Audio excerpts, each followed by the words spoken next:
Paano kung sabihin ko sa iyo na isang pangungusap lang, ilang salita lang na binigkas sa tamang sandali, ay pwedeng magpaalab ng agarang atraksyon sa isipan ng isang babae? Hindi dahil sa itsura mo, hindi dahil sa trabaho mo, kundi dahil ang mga sinabi mo ay tumama sa emosyon niya sa paraang hindi niya kayang balewalain. Paano kung kaya mong magsalita sa paraang mapapatingin siya, mapapangiti ng dahan-dahan at magsisimulang makita ka sa ibang paraan, nang hindi mo kailangang magpanggap o subukang kumbinsihin siya sa kahit ano? Ang 6 na pariralang ito ay hindi panloloko. Mga kasangkapan ito. Nakaugat sila sa sikolohiya, damdamin at walang kupas na dinamika ng tao. At kapag nasabi sa tamang paraan, may natatamaan itong malalim sa loob niya. Kuryosidad, hamon, intriga. Binabaligtad nito ang istorya dahil kapag naintindihan mo kung paano kumukonekta ang mga babae sa emosyon at natutunan mong magsalita sa paraang tumatama sa pinakagitna ng damdamin nila, hindi mo na kailangang habulin ang kahit sino kailanman. Ang bawat pariralang ibabahagi ko ay idinisenyo para maisip ka niya kahit matagal nang tapos ang usapan. Kapag ginamit mo ito ng tama, mararamdaman ng mga babae na may natuklasan silang kakaiba sa iyo at ayaw na nilang pakawalan yon. Pero bago tayo dumiretso sa mga gintong salita, gawin mo muna ang isang makapangyarihang bagay. Suportahan mo ang misyon na to. Pindutin mo ang subscribe dahil sa ginagawa mong yan, hindi mo lang ina-upgrade ang sarili mong buhay, tumutulong ka ring gawing abot kamay ang ganitong kaalaman para sa milyon-milyong lalaking kailangang makarinig nito. Mga lalaking sawang-sawa, nang baliwalain, sawang-sawa sa pagiging kaibigan lang, at sawang-sawa ng hindi mapansin.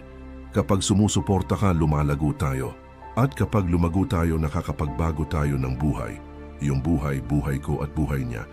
Ngayon, simulan na natin ang mga salitang nagpapakilos sa puso ng babae kahit hindi pa niya alam kung bakit. Parirala una, may kakaibang dating ka. Gusto ko yon.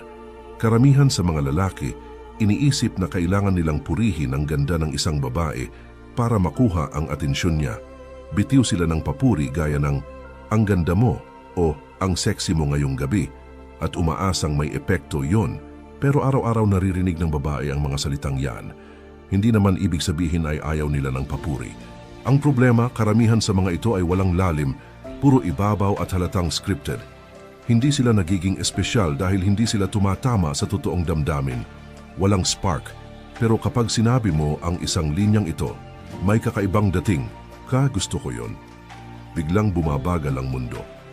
Nagiging makapangyarihan ang linyang ito dahil tumatama ito sa bahagi ng pagkatao niya na naghahangad ng tunay na pagkilala, hindi lang ng pansin. Ang pagkilalang ganito ay banayad, misteryoso at hindi inaasahan. At pinipilit nito ang isipan niyang gumawa ng isang makapangyarihang bagay. Mag-isip. Magtataka siya kung ano ang nakita mo, ano ang naramdaman mo, ano ang napansin mo. Bubukas ito ng isang loop sa isip niya na hindi basta-bastang magsasara. Sisilip siya sa mga kilos at presensya niya, iniisip, ano kaya yung nakita niya sa akin na kakaiba? Yung paraan ba ng pagkukwento ko, tawa ko, kumpiyansa ko, o yung kaunting kabado ko? At habang ginagawa niya ito, nagsisimula siyang konektado sa sinabi mo. Hindi lang sa isip kundi sa damdamin. Ganyan ang kapangyarihan ng papuring may puwang para sa kuryosidad. Hindi mo sinasabi lahat. Sapat lang ang binibigay mo para magsindi ng spark. At yung misteryo na yan ay lumilikha ng tensyon. At ang tensyon kapag tama ang pagkakagawa ay purong magnetismo. Ngayon, himayin pa natin. Ano ba talaga ang ibig sabihin ng linyang ito? Paano ito gamitin ng hindi tunog corny? Hindi mo ito ginagamit kung kailan lang. Ginagamit mo ito sa sandaling totoo ang koneksyon kapag may binuksan siyang seryosong bagay. Maaring nagbahagi siya ng alaala sa pagkabata o naging animated siya habang ikinukwento ang passion project niya o nagbitaw siya ng kakaiba pero matalinong joke na karamihan ay hindi mapapansin. Doon ka titigil sandali. Hayaang huminga ang sandali. Tumingin ka sa kanya hindi sa creepy na paraan kundi sa matahimik at matatag na enerhiya at sabihin mo ito ng dahan-dahan parang may natuklasan kang mahalaga. May kakaibang dating ka. Gusto ko yon. Ang susi, tono mo. Sabihin mo ito parang may bago kang na-realize. Kung minadali mo o in-over-explain, mawawala ang dating. Ang lakas ng linyang ito ay nasa pagiging understated niya. Hindi mo siya sinusubukang bilibin, pinagmamasdan mo siya. At yun ang bihira dahil ito ang hindi sinasabi ng karamihan. Maraming babayang nakakaramdam ng pagiging invisible sa emosyonal na aspeto. O napapansin sila dahil sa itsura. Pero gaano kadalas silang napapansin sa pag-iisip nila, sa tawa nila, o sa kung paano sila kumikislap kapag may kinukwento silang mahalaga sa kanila. Doon tumatama ang linyang ito. Lumalagpas ito sa pisikal.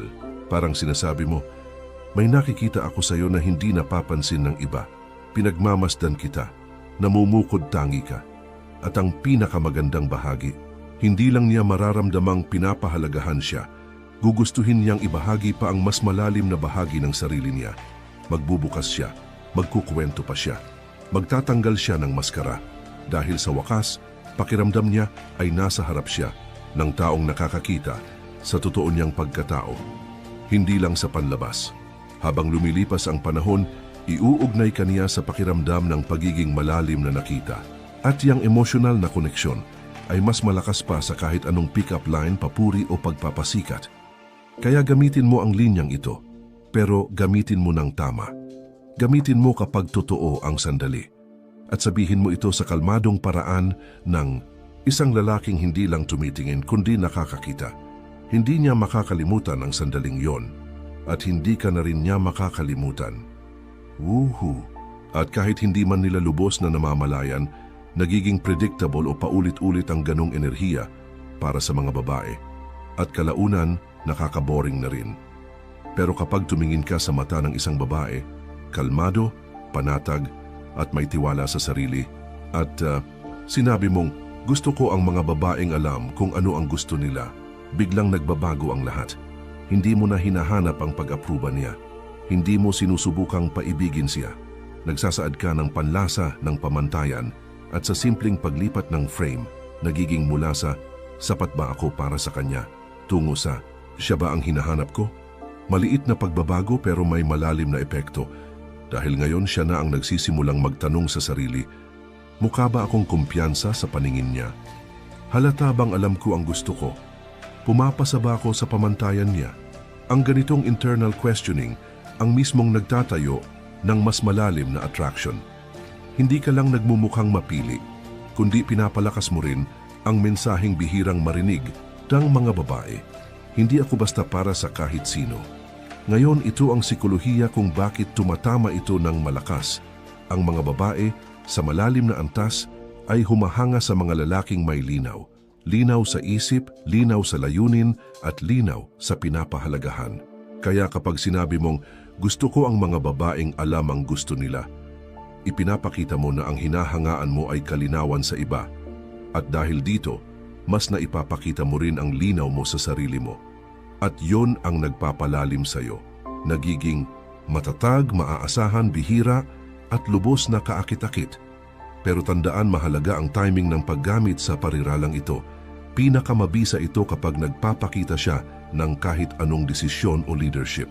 Maaring matapang siyang umorder sa restaurant, diretso siyang nagbahagi ng opinyon, o sinabi niya kung ano ang gusto niya sa buhay. Doon mo ibabagsak ang linyang to. Tumingin ka sa kanya, bahagyang tumango, at sabihin mo ito na may tahimik na paghanga. Gusto ko ang mga babaeng alam ang gusto nila. Tapos tumahimik ka. Hayaan mong lumutang yung salita.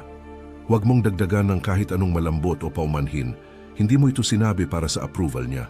Sinabi mo ito dahil yan ang totoo mong pinapahalagahan, at kapag sinabi mo ito na may kalmadong enerhiya, nakakalikha ito ng isang klase ng emosyonal na gravity.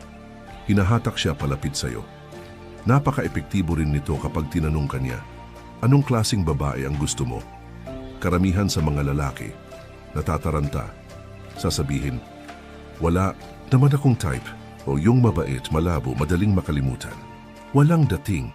Pero kung kalmado mong isasagot, gusto ko ang mga babaeng alam kung ano ang gusto nila, dalawa agad ang naipaparating mo. Nagpapakita ka ng lakas at nagsisindi ka ng hamon. Ngayon, siya na ang mag-uumpisang sukatin ang sarili Niyabatay sa pamantayang ikaw mismo ang nagsabi. Pero ito ang susi. Kapag sinabi mo ito, maging totoo ka rito. Kung siya ay laging pabago-bago ng isip, walang tiwala sa sarili o hindi seryoso, huwag mo siyang habulin. Dahil kapag hinabol mo ang taong hindi tugma sa standard na sinabi mo, nawawala ng bigat ang mga salita mo. Pero kung nananatili kang panatag, kalmado at konsistente, mararamdaman niya ang kaibahan. Makikita niya na hindi ka lang nagsasalita, isinasabuhay mo ang standard na yon at doon na nagsisimulang mangyari ang magic. Sisimulan niyang mag-invest ng higit pa sa usapan. Yumuyuko siya ng bahagya pasulong, nagbubukas siya ng loob, nagsisimula siyang gustong makita bilang isang babae na alam ang gusto niya. At hindi iyon panlilin lang, kundi magnetismo. Isa, itong malusog na dinamika kung saan parehong tumataas ang enerhiya ng bawat isa. Hindi naglalaro ng mga laro. Kaya tandaan, huwag magsalita para lang magpahanga. Magsalita para ipahayag ang iyong mga pinapahalagahan. Isang simpleng parirala lang, is it, gusto ko ang mga babaeng alam ang gusto nila. Mababago nito ang takbo ng usapan mula sa iyo, ang palaging naghahabol sa kanya. Maging siya ang nag-iisip kung paano panatilihin ang iyong interes, parirala bilang 3, iyan ang pinakagusto ko sa iyo. Maaaring simple lang itong parirala, pero sobrang lakas ng epekto kapag ginamit ng tama.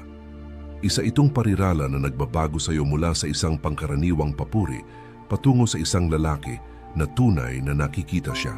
Para sa karamihan ng mga babae, ang ganitong karanasan ay bihira, emosyonal na bihira at hindi malilimutan.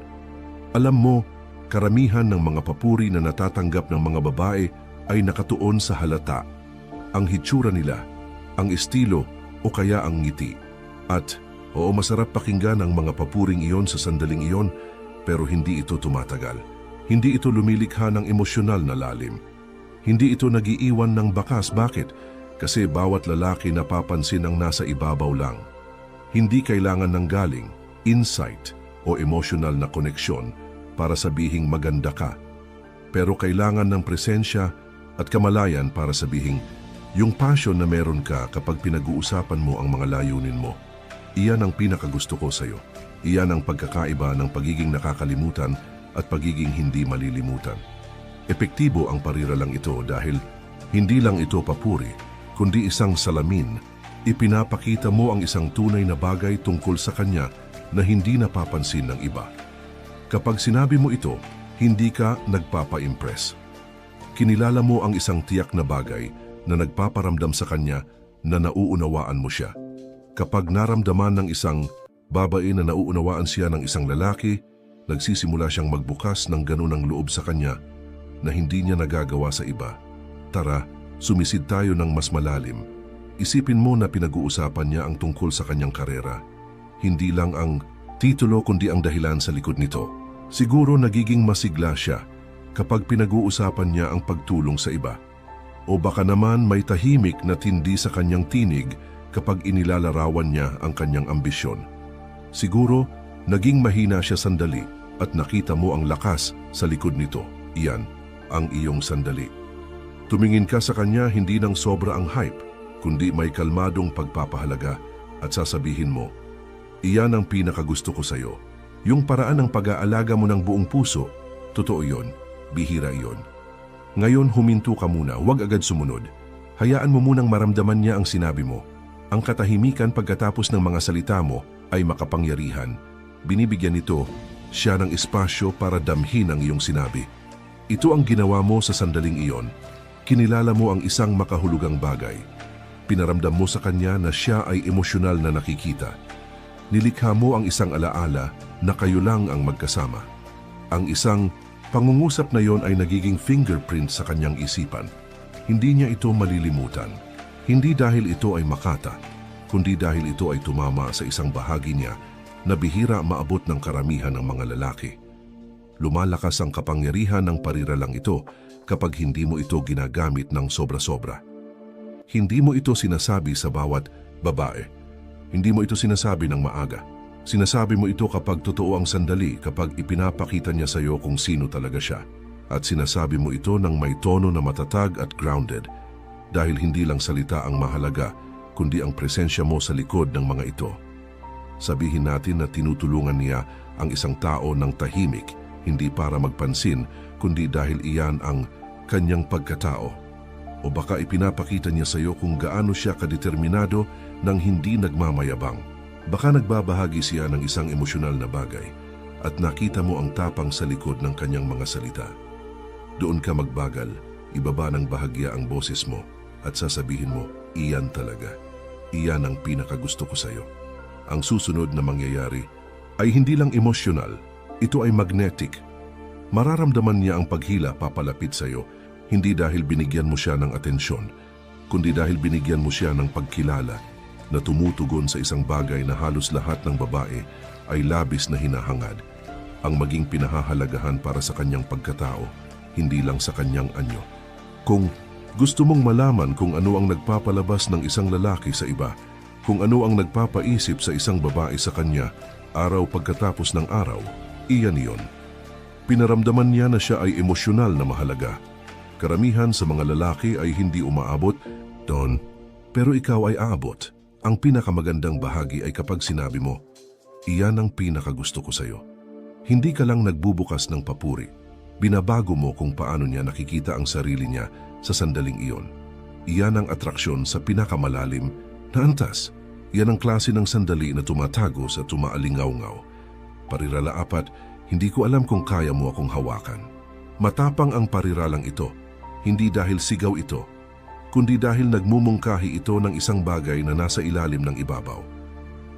Kapag sinabi mong, hindi ko alam kung kaya mo akong hawakan, sinasabi mo sa kanya nang hindi direkta na hindi ka basta-basta, ordinaryong lalaki na naghahanap lang ng mabilisang pag-apruba. May lalim ka, may substance, enerhiya, pamantayan, at baka may kaunting kaguluhan pa, at hindi ito para sa lahat. Karamihan ng mga lalaki ay ipinapakita ang kanilang sarili na parang bukas na libro. Sinusubukan nilang maging accessible, madali, makisama at palakaibigan umaasang. Kapag naging simple at hindi nakakatakot sila, magugustuhan sila.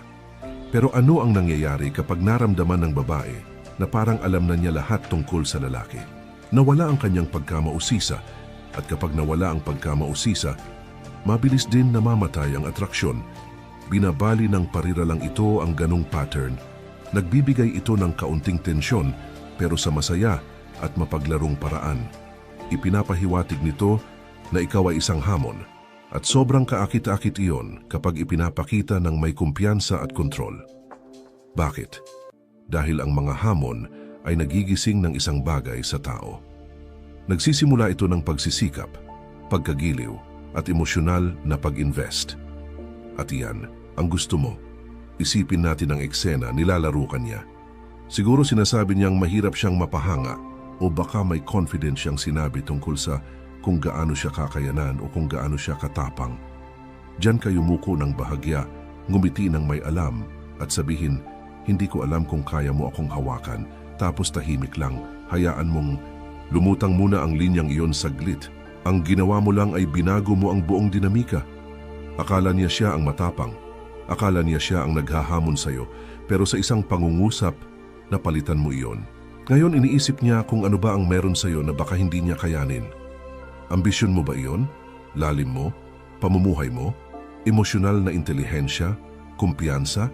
Hindi niya alam, pero gusto niyang malaman. Dito, nagiging makapangyarihan ang linya.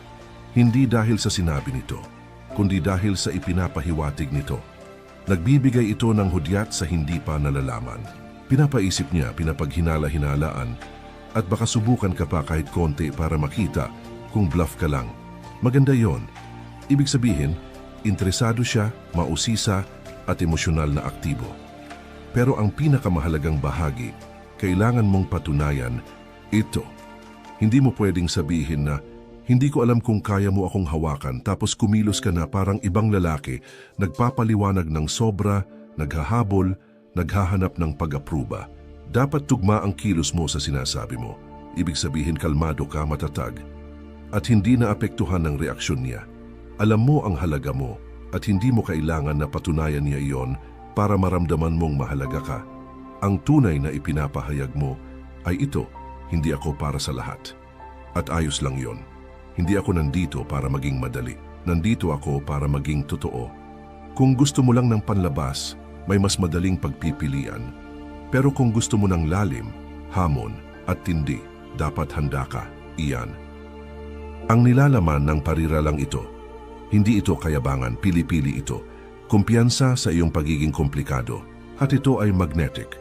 Kung handa siya, kung interesado siyang sumilip at tuklasin ang ibig mong sabihin, doon nagbabago ang dinamika pabor sa'yo. Kasi ngayon siya ang nag-i-invest. Siya ang naghahabol sa pakiramdam. Siya ang pumapasok sa mundo mo, hindi ikaw sa kanya. Kaya huwag mo lang basta sabihin ito ng pabaya. Gamitin mo ito kapag tama ang timing. Sabihin mo ito ng may kalmadong katiyakan. Hayaan mong dalhin ng mga mata mo ang bigat ng sinasabi mo. Tapos hayaang umupo siya sa katahimikan ng sandali at panoorin ang susunod na mangyayari. Parirala 5, hindi ako ganoon kadali. Hindi lang ito isang matalinong sagot, isang banayad at makapangyarihang pahayag ito ng iyong halaga. Sinasabi nito sa kanya ng walang kapal ng ego na hindi ka basta sumusuko sa unang palatandaan ng atensyon. Bihira ang mensaheng iyon. Bakit? Kasi karamihan ng mga lalaki ay hindi napapansin kung gaano kabilis nilang ibinibigay ang kanilang sarili. Isang papuri lang, isang ngiti mula sa babae, at nagmamadali na silang mapasaya siya. Nagsisimula silang humabol kahit wala pang dahilan. Sa sandaling iyon, nagbabago ang halaga ng usapan. Siya ang nagiging tagapagdesisyon kung karapat-dapat ka, at nagiging isa ka lang sa mga lalaki na gustong magustuhan. Pero kapag kalmadong sinabi mo, hindi ako ganoon kadali, nagbabago ang lahat. Bigla kang hindi na nagre-react, hindi ka nadadala ng kanyang charm o mga laro. Kalmado ka, sentro, at hindi natitinag. Hindi dahil ayaw mo siya, kundi dahil alam mo ang halaga mo. Hindi mo ito basta binibigay dahil may nagpapakita ng interes. Ang kalmadong pagtutol na iyon ay labis na kakitakit. Ang ganda ng pariralang ito ay magaan ito sa ibabaw. Pero sa ilalim ay may dalang enerhiya ng disiplina at pagpili. Sinasabi mo, hindi ko basta binibigay ang atensyon, oras o pag-apruba ko.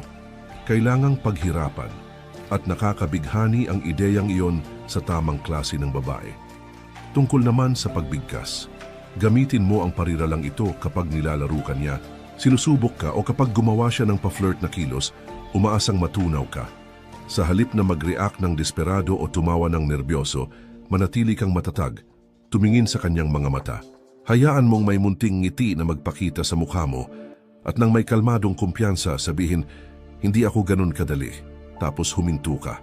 Huwag magmadali, huwag mag-backtrack o magpaliwanag ng sobra. Hayaan mo lang na manatili iyon sa hangin. Sa sandaling iyon ng katahimikan, doon nangyayari ang mahika. Umiikot ang isip niya. Tinulak ba niya ako pabalik? Tinutulan ba niya ako? Seryoso ba siya? Kahit ipakita niya o hindi, may maliit na spark ng emosyonal na tensyon sa loob niya. At iyan ang atraksyon. Ang ginagawa mo talaga ay nagtatakda ka ng hangganan ng may alindog. Sinasabi mo na hindi dahil maganda o charming siya, automatic na may access siya sa'yo. Ipinapaalam mo sa kanya na may presyo ang presensya mo. At ang presyong iyon ay pagsisikap, katapatan, respeto at tunay na interes. Bihira ang ganitong klaseng pananaw at tanging mga lalaking may mataas na halaga lang ang nabubuhay dito. Ngayon lalalim pa tayo. Bakit ito epektibo lalo na sa mga romantiko o pa-flirt na sitwasyon? Kasi kapag nakikita ng babae na may pagpipilian ng lalaki pero pinipili ang pagiging piliin, ipinapakita nito ang kontrol. Ipinapakita nito ang lakas. Ipinapakita nito na hindi siya emosyonal na nangangailangan, hindi siya adik sa pag-apruba at hindi siya natitinag dahil lang may nagpapakita ng interes sa kanya. Sa halip na humabol ng pag-apruba niya, sinusuri mo rin siya gaya ng pagsusuri niya sa iyo. Kapag pinapadala mo ang enerhiyang iyon sa masaya, mapaglaro at hindi depensibong paraan, nagiging siya ang lalaking interesado siya. Nagiging siya ang lalaking kakaiba, ang lalaking maaring may mas malalim pa sa nakikita sa ibabaw. Totoo yan, kakit-akit ang misteryo, pero ang misteryo na walang kumpiyansa ay parang kawalan ng seguridad. Ang misteryo na may kalmadong, matatag na kumpiyansa ay hindi mapipigilan. Isa, pangpaalala. Huwag gamitin ang linyang ito bilang isang script o taktika lang. Gamitin ito bilang pagpapahayag ng iyong pananaw sa buhay. Totoo kang hindi ganoon kadali. Totoo kang may mga pamantayan. Kapag namumuhay ka sa katotohanan iyon, kapag hindi lang ito basta linya, dadalhin nito ang napakalaking emosyonal na bigat kapag sinabi mo, kaya sa susunod na sobra ang kumpiyansa niyang lumapit, sa susunod na akala niya hawak na niya yung puso mo ng walang effort, ngumiti ka lang at dahan-dahang sabihin, hindi ako ganoon kadali. Panoorin mo ang mangyayari. Panoorin mo kung paano siya magsisimulang magsikap para sa atensyon mo. Hindi yung ikaw ang palaging naghahabol. Kung mamaster mo ang 6 na parira lang ito, hindi lang kung ano ang sasabihin, kundi kung paano ito sasabihin, may magbabago. Mas magiging madali ang mga usapan. Mas lalapit ang mga babae. Mas makikinig sila ng iba. Mas mararamdaman nila ng iba. Hindi ka na maghahanap na maalala ka. Hindi base sa dami ng sinasabi mo, kundi sa vibe mo. Kapag natutunan mong magsalita mula sa ganitong antas ng matatag, na lakas magsasalita ang presensya mo bago ka pa man magsalita. Kung nakatulong ito sa'yo, suportahan mo ang misyon. Mag-subscribe dahil nandito ito para bigyan ka ng tunay na kapangyarihan, hindi puro salita lang. Sa tulong mo, maaabot natin ang libu-libong kalalakihang nangangailangan nito. Mga lalaki na handang tumigil sa pagtanggap ng kung ano ang meron at magsimulang umangat.